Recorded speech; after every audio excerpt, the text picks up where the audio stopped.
Captain Marcus Chun stood on the observation deck of his cargo freighter, the Stellar Wanderer, watching the blue and green sphere of New Haven grow smaller in the viewport.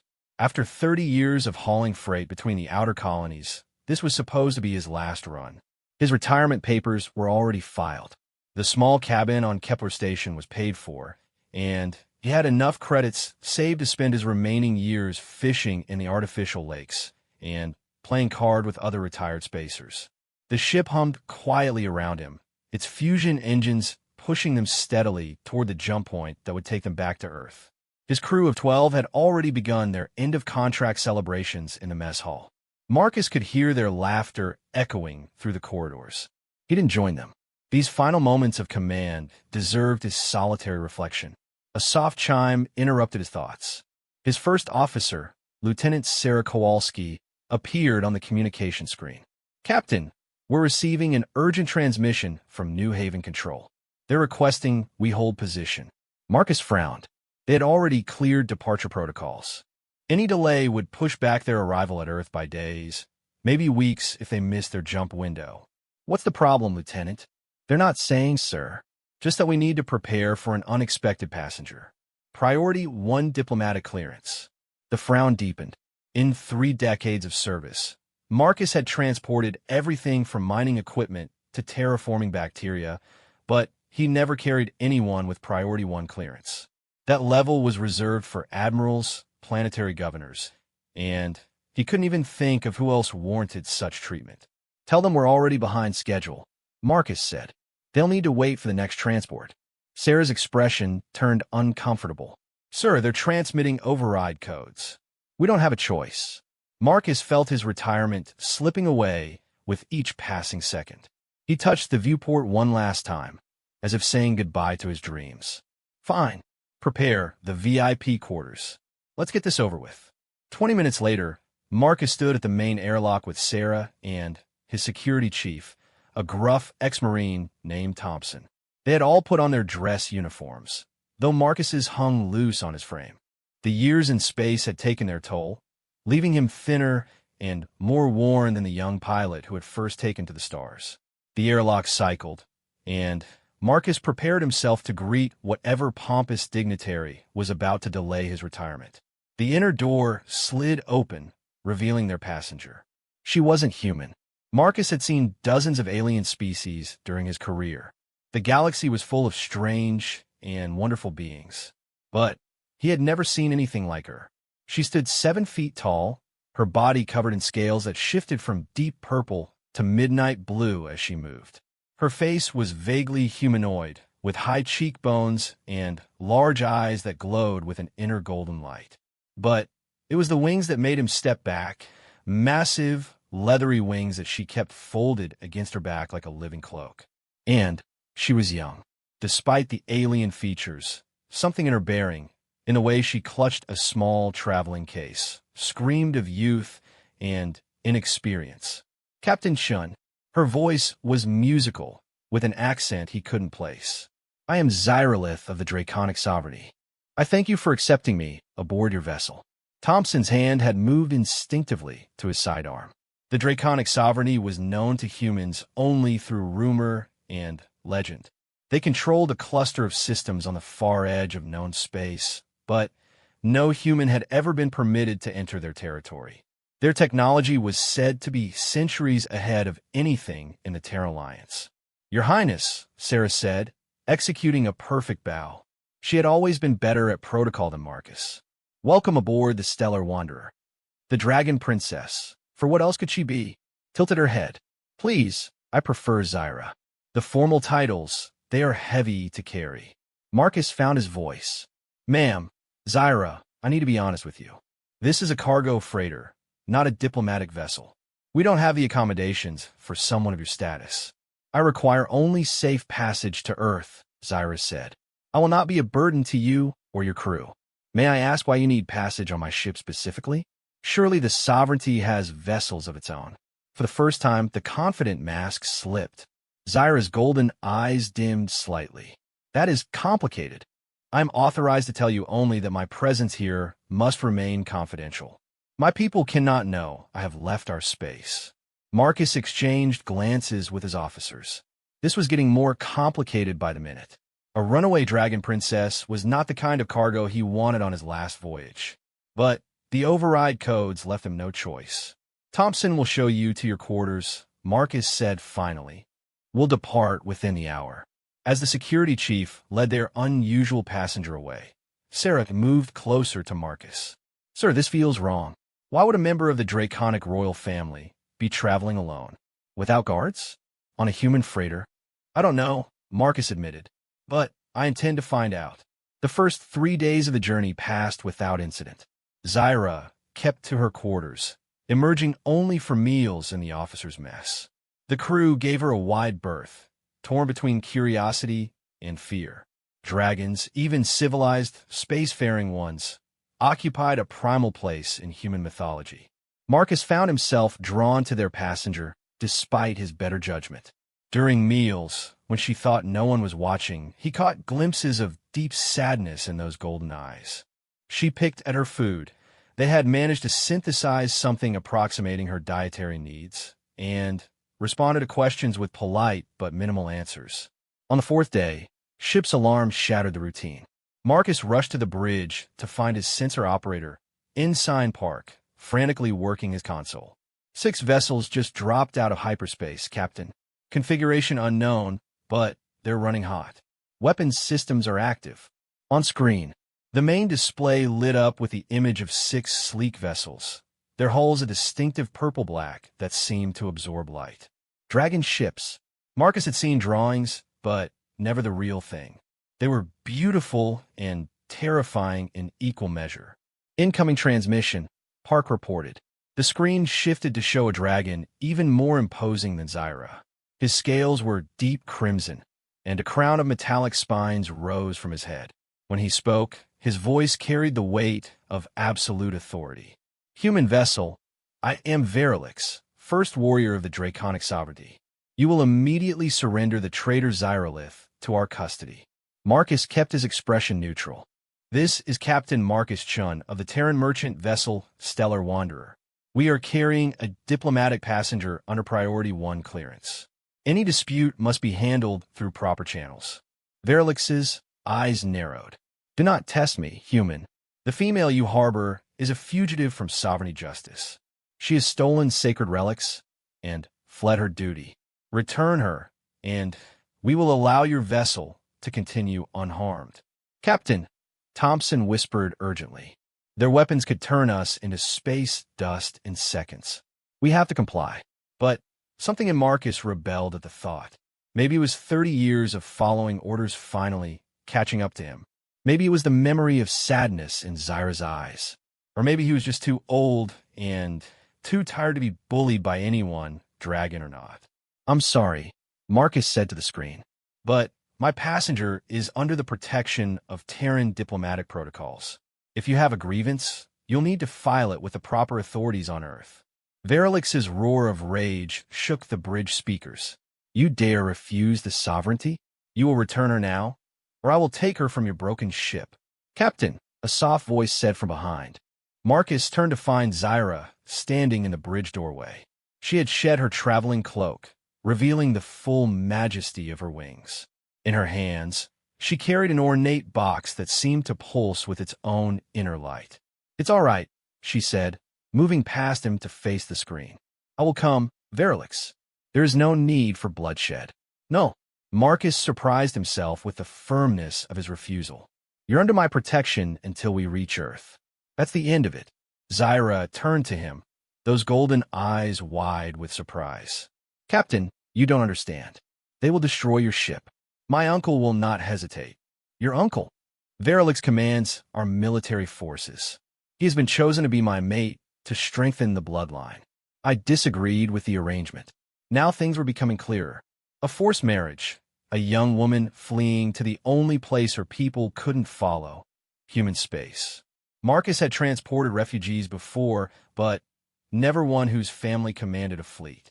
Lieutenant Kowalski, Marcus said, not taking his eyes off Zyra. Plot a course for the nearest jump point. Maximum burn. Sir, we'll never outrun them, Sarah protested. We don't need to outrun them. We just need to reach the jump point. He turned back to the screen, where Verilix waited with barely contained fury. Lord Verilix, I'm going to make this very clear. This ship and all souls aboard are under the protection of the Terran Alliance. Any act of aggression will be considered an act of war. Is the sovereignty prepared for that? Verilix's expression was unreadable. You would risk war for one foolish female. I've hauled cargo for 30 years, Marcus said. Never lost a single shipment. I'm not about to start now. The bridge held its breath as the Dragon commander considered. Finally, Verilix spoke. You have 1 hour to reconsider, human. After that, I will take what is mine. The transmission ended, leaving the bridge in tense silence. 1 hour, Thompson said. That's not enough time to reach the jump point. Then, we'd better get creative, Marcus replied. He turned to Zyra. That box you're carrying, the sacred relic he mentioned. What is it? Zyra clutched the box tighter. It is the Heart of Stars, the most sacred artifact of my people. It has been in my family for 10,000 years. And you stole it? She looked away. It was to be my wedding gift to Verilix, sealing our union and his claim to the throne. Without it, the marriage cannot proceed. I hoped that if I could reach Earth, find sanctuary, perhaps in time my family would accept my choice. Marcus studied the young dragon. Runaway bride with the family jewelry. In any other circumstance, it might have been funny. But, with 6 warships bearing down on them, humor was in short supply. Park, scan those dragon ships. Tell me everything about their capabilities. Already on it, sir. They're fast, faster than us in normal space. Energy signatures suggest plasma-based weapons, high yield. But, Captain, I'm noticing something odd. Their jump drives are offline. Marcus perked up. Offline? What? It was Zyra who answered. The Heart of Stars. It interferes with our navigation systems when active. They cannot make accurate jumps while it is near. A plan began forming in Marcus's mind. It was desperate, probably suicidal, but it was better than surrendering. How far does this interference extend? Perhaps 5,000 kilometers? Sarah, new course. Take us straight at the Dragon fleet. The bridge erupted in protests, but Marcus held up a hand. Trust me. Park, open a channel to the crew. All hands, this is the captain. Prepare for emergency acceleration and possible combat. Secure all loose items and strap in. This is going to get bumpy. He turned to Zyra. I need you to go to the cargo bay. Take the Heart of Stars with you. Can you survive in vacuum? She nodded slowly. For a time, my kind can endure the cold of space. But, Captain, what are you planning? Something incredibly stupid, Marcus admitted. But it might just work. Thompson, go with her. When I give a signal, open the cargo bay doors. As they hurried off the bridge, Sarah moved to his side. Marcus, what are you thinking? He smiled, feeling more alive than he had in years. I'm thinking that 30 years of playing it safe was enough. Time to remind these dragons that humans didn't conquer half the galaxy by backing down from a fight. The Stellar Wanderer accelerated toward the Dragon fleet, her old engines straining. On the view screen, the 6 vessels spread out in an attack formation. Energy readings spiked as they charged weapons. 15 minutes to intercept, Park reported. They're hailing us again. Ignore them. Sarah, prepare for a hard starboard turn on my mark. Divert all power from non-essential systems to engines. The lights dimmed as power flowed to the propulsion systems. The ship groaned under the strain, but she held together. Marcus patted the arm of his captain's chair affectionately. The old girl had never let him down. 5 minutes to weapons range, Park called out. Marcus opened a channel to the cargo bay. Thompson, are you ready? In position, Captain. The princess isn't happy about this plan. Noted. Stand by. The Dragon ships loomed larger, their weapon ports glowing ominously. Marcus waited, counting down the seconds. Everything depended on timing. They're locking weapons. Park shouted. Now. Sarah, hard to starboard. Thompson, open the doors. The Stellar Wanderer lurched sideways just as beams of superheated plasma lanced through space where they had been. At the same moment, the cargo bay doors opened, and Zyra leaped into the void, her wings spread wide, the Heart of Stars clutched in her arms. The effect was immediate. The dragon ship's formation wavered as their instruments went haywire. Navigation systems failed, targeting computers crashed, and their precise military maneuvers dissolved into chaos. "It's working," Park yelled. "Their systems are in complete disarray." But Marcus wasn't done. "Bring us around. We're going to pick her up." "In the middle of a battle?" Sarah protested. "Especially in the middle of a battle. She's counting on us." The stellar wanderer dove through the confused dragon fleet, plasma fire erupting randomly around them as the enemy tried to target visually. Zyra floated in space, her wings catching the light of distant stars, looking like something out of ancient myth. "Cargo Bay 12, line her up," Marcus ordered. With precision born from decades of practice, Sarah aligned the ship. Zyra folded her wings and dove through the open bay doors. The moment she was inside, Thompson slammed the emergency close button. "She's in. Pressurizing. Get us out of here, Lieutenant." The freighter accelerated away from the Dragon fleet, which was still struggling with their disabled systems. By the time they recovered, the Stellar Wanderer had gained enough distance to make another attempt pointless. The jump point beckoned ahead. "Jump coordinates locked in," Sarah reported. "Ready on your command." Marcus took one last look at the dragon ships falling behind. Verlix would not give up easily, but for now, they had won.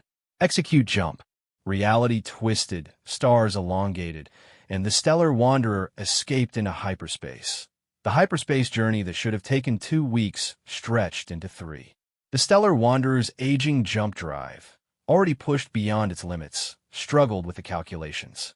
Marcus spent most of his time in engineering, working alongside Chief Engineer Yuki Tanaka to keep the systems running. "We're holding together with prayer and duct tape," Yuki told him one day, wiping grease from her forehead. "That stunt you pulled rattled every bolt in her hull." "Will she make it to Earth?" "She'll make it. Whether she'll be fit to fly again after." Yuki shrugged. "That's another question." Marcus found he didn't care. After their escape from the Dragon fleet, the idea of retirement seemed less appealing. He had felt more alive in those few minutes of danger than in the past 10 years of routine cargo runs. When he wasn't in engineering, he found himself in the observation lounge where Zyra had taken to spending her time. The Dragon Princess would stand for hours at the viewport, watching the swirling colors of hyperspace with an expression of profound loneliness. "May I join you?" he asked one evening, carrying 2 cups of what passed for coffee on the ship. She turned, a small smile crossing her reptilian features. "Of course, Captain, though I'm not sure I can consume your beverage." "It's barely consumable for humans," Marcus admitted, taking a seat on one of the benches.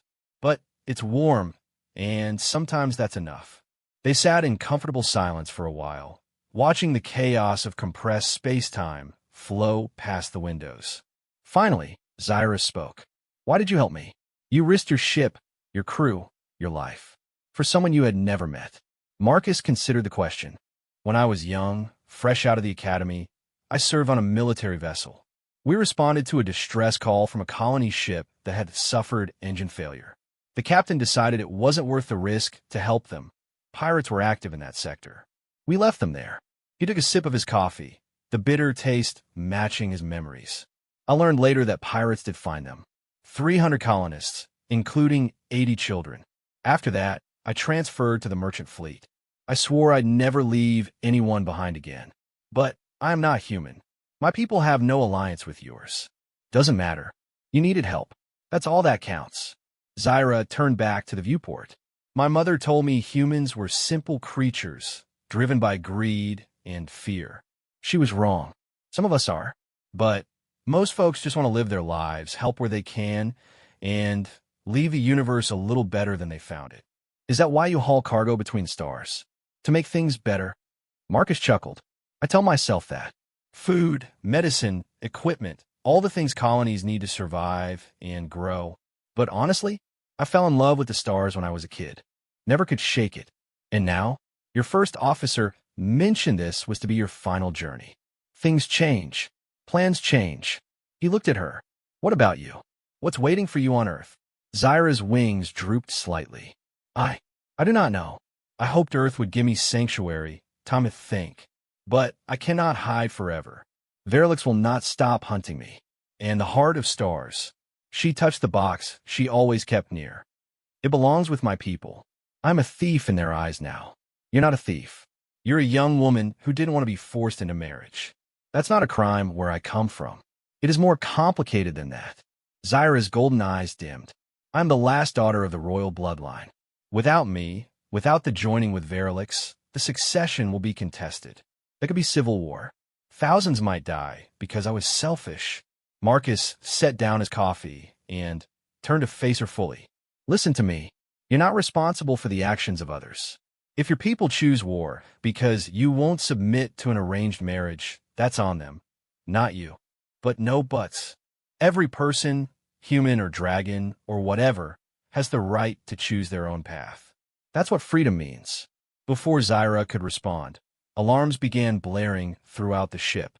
Marcus was on his feet instantly. The peaceful moment shattered. Report. Sarah's voice came over the intercom. Captain to the bridge. We got problems. Marcus ran through the corridors, Zyra close behind despite his protests. They burst onto the bridge to find the crew in controlled chaos. We're being forced out of hyperspace, Sarah reported. Something's interfering with our jump field. That's impossible. We're in the middle of nowhere. Tell that to whoever's pulling us out, Park said, his hands flying over his console. Energy signature is massive. I've never seen anything like it. The view screen showed the nauseating swirl of a collapsing jump field. With a gut-wrenching lurch, the stellar wanderer tumbled back into normal space. Marcus expected to see empty void. Instead, he saw a ship that made the dragon vessels look like toys. It was kilometers long, a massive cylinder of black metal that seemed to absorb light. Strange symbols covered its hull, glowing with an eerie green radiance. Weapon ports the size of buildings dotted its surface. By the ancient stars, Zyra breathed. It cannot be. You know what that is? It is a Void Reaver, a ship of the Devourers. Her voice trembled with fear.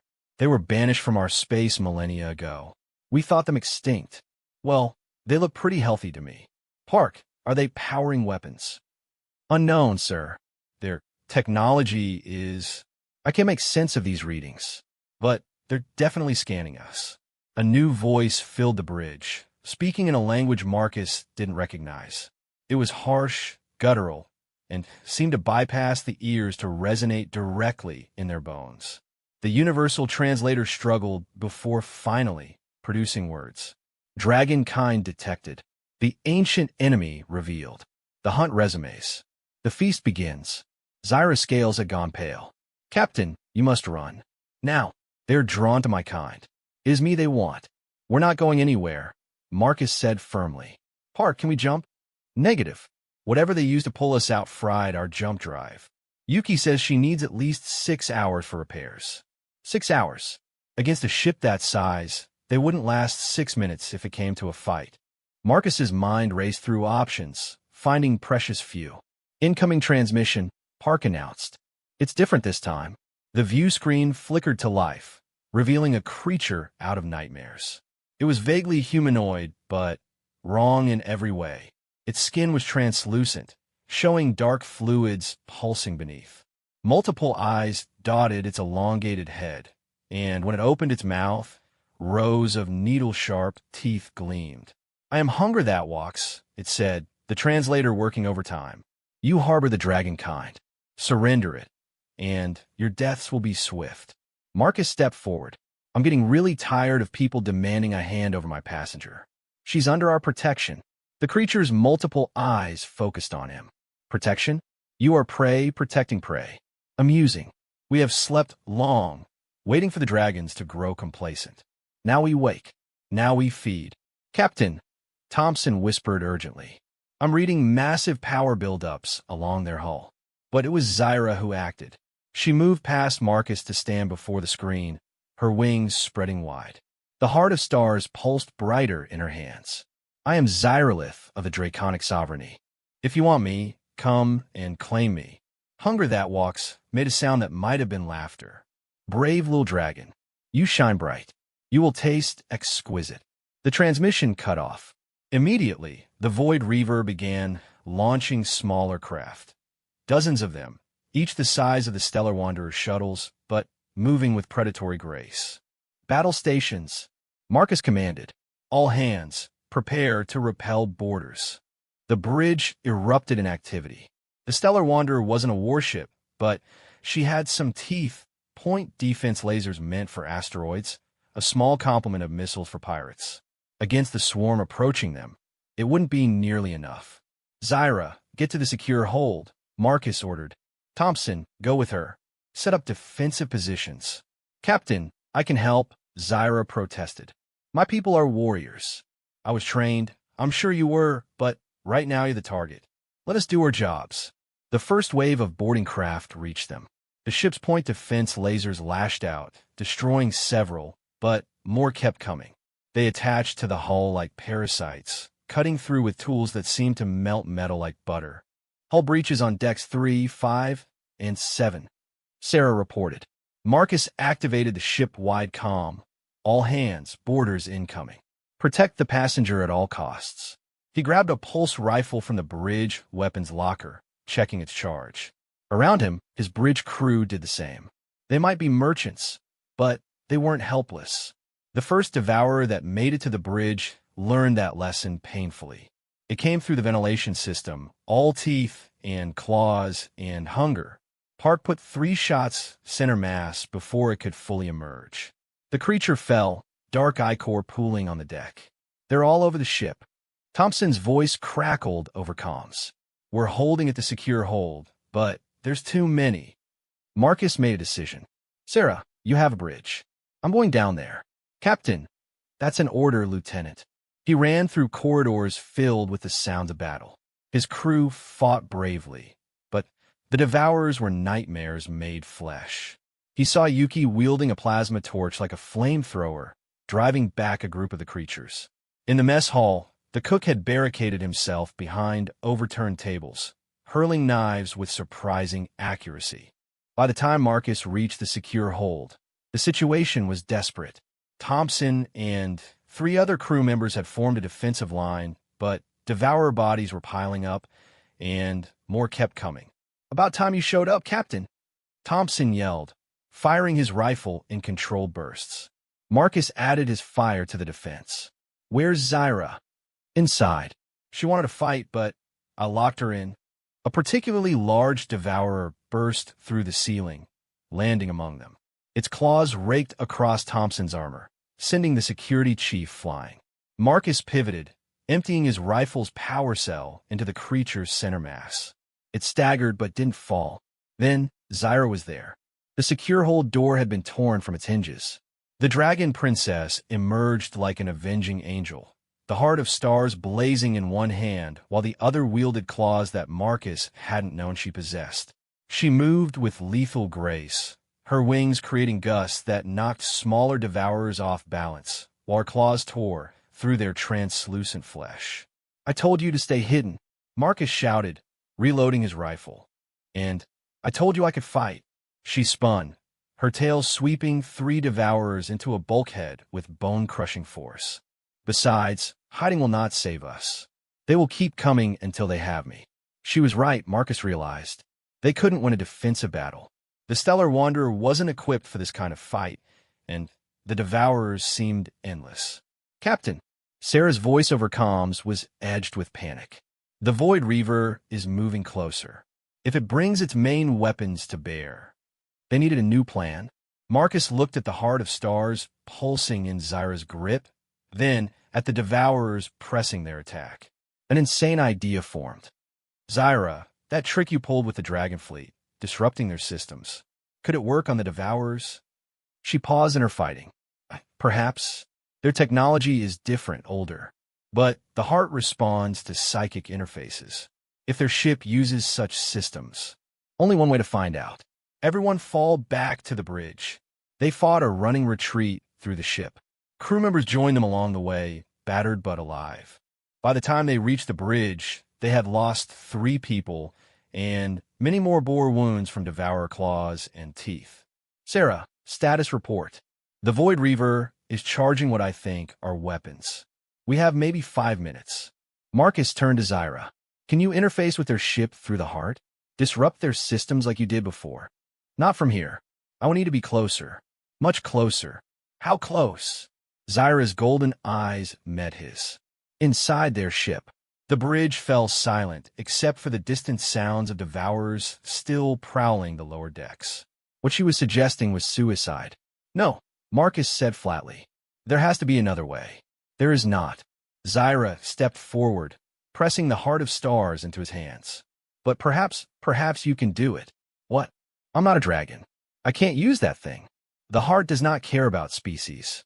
It responds to will, to need, to sacrifice. She wrapped his fingers around the artifact. You have already shown you possess all three. The heart pulsed against his palms, warm and somehow alive. Marcus felt something vast and ancient brush against his mind, evaluating him. For a moment, he saw himself as it saw him, a tiny spark of consciousness in an infinite universe, burning bright with determination. Even if this works, he said slowly, someone would need to get close to their ship. Zyra smiled sadly. Leave that to me. Before anyone could stop her, she was moving.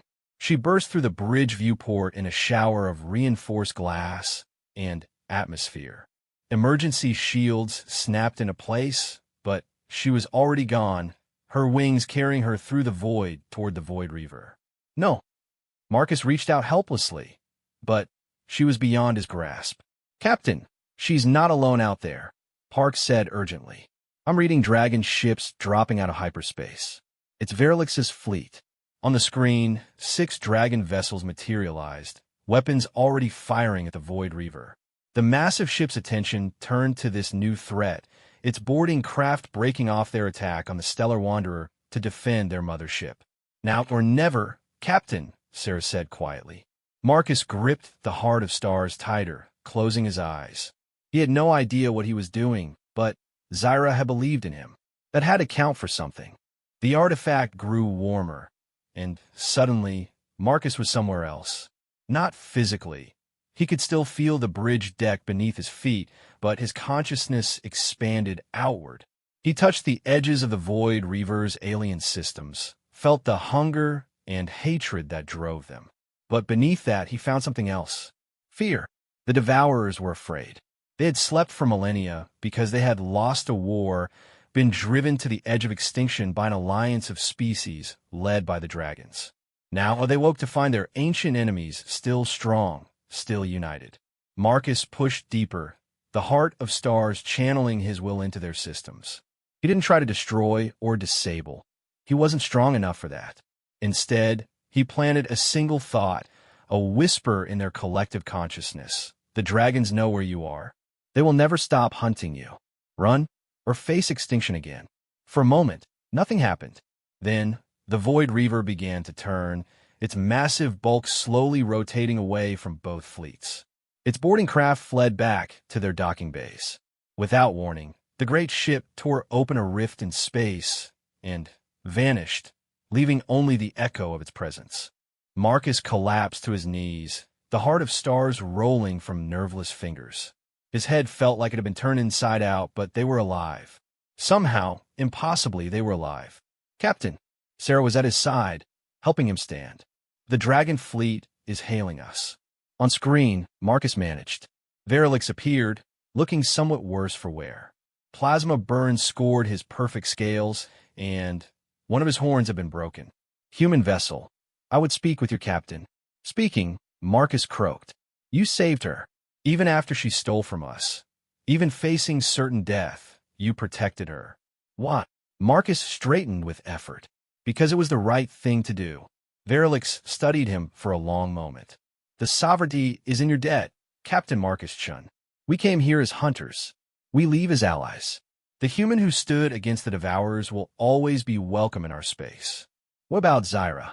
She's still out there. My ships are recovering her now. She is unharmed.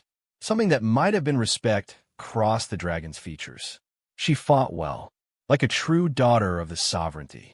And the marriage cannot proceed without her consent. The Heart of Stars has chosen. It accepted you, a human, as worthy. Perhaps it is time our traditions evolved as well. Verilix inclined his head. We will escort you to Earth, Captain. It seems there is much our peoples need to discuss.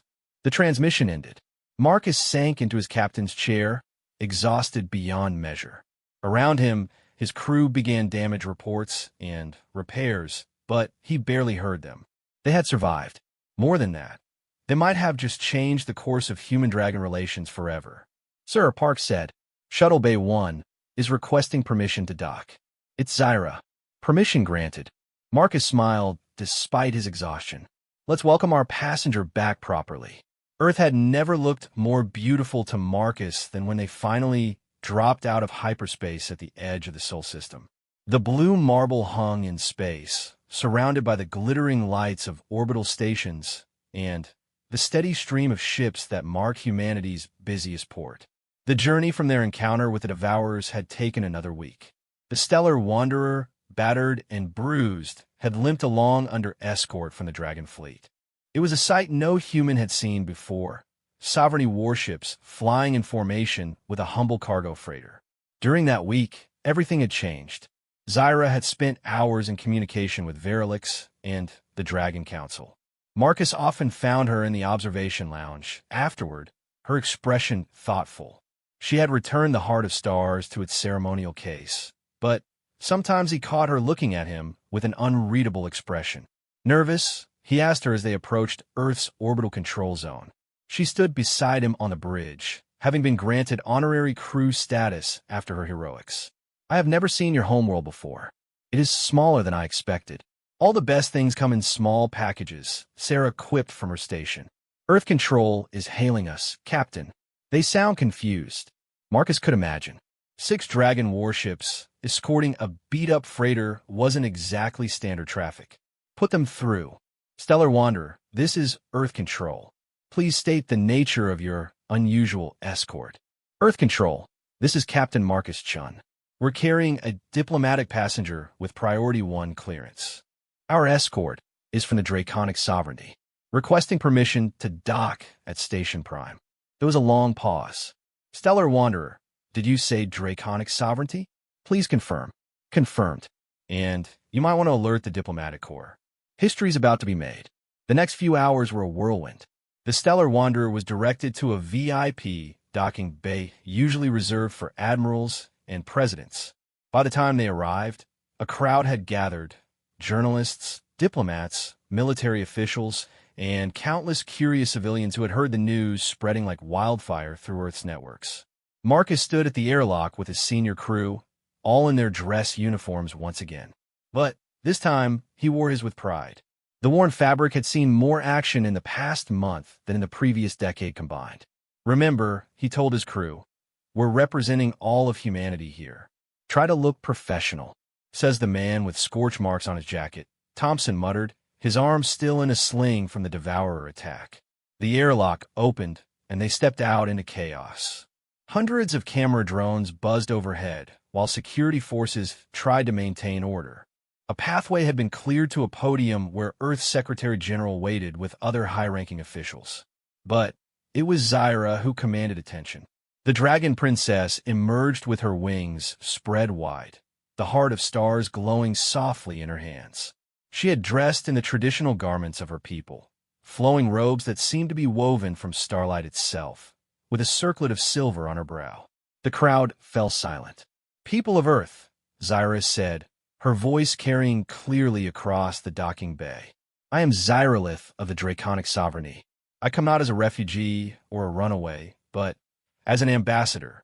The recent events have shown that our peoples are stronger together than apart. I am here to propose a formal alliance between our species. The silence broke into a roar of questions and exclamations. Secretary General Martinez stepped forward, her weathered face showing a mixture of shock and hope. Your Highness, this is unprecedented. The sovereignty has always maintained strict isolation. Times change, Zyra replied. The Devourers have returned. They were driven back this time, but they will return. When they do, we must stand together, human, dragon, and all peaceful species. That is why I have been authorized to extend this invitation. The sovereignty offers Earth a full partnership. Shared technology, mutual defense, open borders for trade, and cultural exchange. Marcus watched the human officials struggle to process this. In a single moment, Earth had gone from a relatively minor player in galactic politics to potential partner of one of the most advanced civilizations known. There must be conditions, Martinez said carefully. Only one. Zyra turned to look at Marcus. Captain Marcus Chun will serve as Earth's first ambassador to the sovereignty. He has proven himself a friend to our people, and the Heart of Stars has judged him worthy. We will treat with no other. Marcus felt the blood drain from his face. What? No, I'm just a cargo captain. I don't know the first thing about diplomacy. You know about doing what is right, Zyra said simply. That is all diplomacy should be. The crowd erupted again, but Marcus barely heard them. Ambassador? Him? He looked at his crew and saw Sarah trying not to laugh at his expression. The next days passed in a blur of debriefings, medical checks, and endless meetings. The media had dubbed him the captain who saved the galaxy, which Marcus found deeply embarrassing. He was just a freighter captain who had refused to abandon someone in need. But the universe, it seemed, had other plans. On his third day on Earth, Marcus found himself in a secure conference room deep within the diplomatic quarter. Across from him sat not just human officials, but representatives from a dozen species. The news of humanity's new alliance with the dragons had sent shockwaves throughout known space. The Altarian Confederation wishes to know if this alliance is exclusive, a thin, blue-skinned diplomat asked. The sovereignty is open to expanded partnerships, Zyra replied. She had taken a seat beside Marcus, a gesture not lost on anyone present. But Captain Chun will coordinate all such discussions. I still don't understand why me, Marcus muttered. Admiral Harrison, Earth's military chief, leaned forward. Because you did something none of us would have done, Chun. You risked everything for someone you just met, from a species we'd never had contact with. That kind of moral clarity is exactly what we need right now. Plus, Secretary General Martinez added with a smile, the dragons won't talk to anyone else. That makes you rather indispensable. The meeting continued for hours, laying groundwork for what would become the coalition of free worlds. By the end, Marcus's head was spinning with trade agreements, defense pacts, and technological exchanges. This was so far from hauling cargo that he might as well be on another planet. That evening, he escaped to a quiet observation deck overlooking Earth. The planet turned slowly below, city lights creating a jeweled pattern on the night side. He nursed a real cup of coffee, the first decent one he'd had in months, and tried to process how his life had changed. May I join you? Zyra appeared beside him, having traded her formal robes for simpler attire. It's your alliance. I think you can sit wherever you want. She settled onto the bench beside him, her wings folded comfortably. You are troubled. I'm not a diplomat, Zyra. I'm going to mess this up. You're not a diplomat, she agreed. You're something better. You are honest. When you speak, people believe you because you have no agenda beyond doing what is right. That's not enough to build an alliance on, isn't it? Zyra looked out at the stars. My people have a saying, trust is not built on words, but on actions witnessed. You acted when it mattered. The galaxy witnessed. That is worth more than 1,000 diplomatic credentials. They sat in comfortable silence for a while. Finally, Marcus asked the question that had been bothering him. What about Verilix? Your family? They can't be happy about all this. Verilix has withdrawn his suit. He says any female who would leap into space to battle devourers is too dangerous to marry. She smiled. As for my family, they are adapting.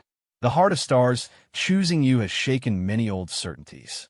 Change is never easy, but sometimes it is necessary. And you? What will you do now? I will serve as the sovereignty's ambassador to Earth. It seems we will be working together, Marcus Chun. She turned to look at him, those golden eyes bright with something that might have been hope. If you will have me. Marcus found himself smiling. I guess I could use someone who actually knows what they're doing. Then, we are in trouble, because I have never done this before either. They laughed together, and for the first time since this whole adventure began, Marcus felt like things might work out after all. 6 months later, Marcus stood on the bridge of a ship that bore only passing resemblance to the old Stellar Wanderer. The joint human-dragon engineering teams had rebuilt her from the frame up, incorporating sovereignty technology with human practicality. She was faster, stronger, and equipped with diplomatic facilities befitting her new role as the flagship of interspecies cooperation. His crew had grown too. Sarah remained as his first officer, but now they had a mixed complement of humans, dragons, and even a few Altarians who had joined the expanding alliance. Thompson had retrained his security forces to work with dragon warriors, creating the first integrated defense unit. Jump coordinates locked in, Sarah reported, ready to depart for the sovereignty capital. This would be Marcus's 5th trip to dragon space, but the first where he would address their full parliament. The alliance had grown beyond anyone's wildest dreams, with 17 species now participating in various degrees. The Devourers had been sighted in distant systems, but each time, coalition forces had driven them back. "Captain," Zyra said from her position at the new diplomatic liaison station, "we have received clearance from both Earth and sovereignty control. We may depart when ready." Marcus settled into his captain's chair, feeling the familiar hum of the ship around him. His retirement papers still sat in a drawer somewhere, unsigned and forgotten. He had found something better than a quiet cabin on a space station. He had found a purpose. "All stations report ready," Sarah announced. "Take us out, Lieutenant." The enhanced stellar wanderer glided away from Earth, accelerating toward the jump point. In the observation lounges, diplomats from multiple species made final preparations for negotiations that would shape the galaxy's future. In the cargo holds, instead of mining equipment or food supplies, they carried the first exchange students, young humans eager to study at dragon academies, and dragon youth coming to experience human culture. "You know," Thompson said from his security station, 6 months ago, you were ready to retire. Now you're basically reshaping galactic civilization. How's that feel?" Marcus considered the question. "Ask me in another 30 years. You're planning to do this for 30 more years?" Sarah asked, incredulous. "Why not? I spent 30 years hauling cargo between the same dozen systems. Now I get to explore the entire galaxy, meet new species, and hopefully keep them from killing each other. It's the best job I've ever had, even with all the politics." Yuki chimed in from engineering. "The endless meetings? The formal dinners where you have to remember which fork to use for which course. Even with all that." Marcus grinned. "Besides, I have expert help." Zyra caught his eye and smiled, that same expression of hope he had seen on Earth now a permanent feature. Their partnership had evolved from professional to something deeper, though neither had put words to it yet. There would be time for that later, in the quiet moments between crises. "Jump point approaching," Sarah reported. "All hands, prepare for transition." Marcus activated the ship-wide communication. "All hands, this is the captain. We're about to make history. Again." The negotiations we're heading to will determine whether the coalition becomes a true united front against the Devourers or remains a loose alliance of convenience. I know many of you never signed up for this. You thought you were joining a simple cargo crew. He paused, looking around at his bridge crew, his family, really. But life has a way of taking us places we never expected. A month ago, I thought my journey was finished. I was wrong. It was just beginning. And I can't think of better people to share it with. "Jump point reached," Sarah announced. "Ready on your command." Marcus took a deep breath, feeling the weight and wonder of the moment. Behind them lay Earth and everything familiar. Ahead lay the unknown, new worlds, new challenges, new hope for a galaxy learning to stand together. Execute jump. Reality twisted, stars elongated, and the stellar wanderer leaped into hyperspace, carrying her precious cargo of dreams and diplomacy. In the observation lounge, humans and dragons watched the cosmic light show together, no longer separated by fear or misunderstanding. And on the bridge, a former cargo captain who had thought his journey was over discovered that the best adventures were the ones you never saw coming. The galaxy was vast, full of wonders and dangers in equal measure. But with good friends, a sturdy ship, and the courage to do what was right, even an ordinary person could change the course of history. Marcus Chun had believed his journey was finished. He had never been more wrong. It had taken a dragon princess requesting passage to show him that sometimes, When you think you've reached your destination, you're really just at the beginning of something far greater. The stellar wanderer sailed on through hyperspace, carrying hope between the stars. And in the captain's chair, Marcus smiled, already planning their next impossible mission. After all, retirement could wait. The galaxy needed them, and he wouldn't have it any other way.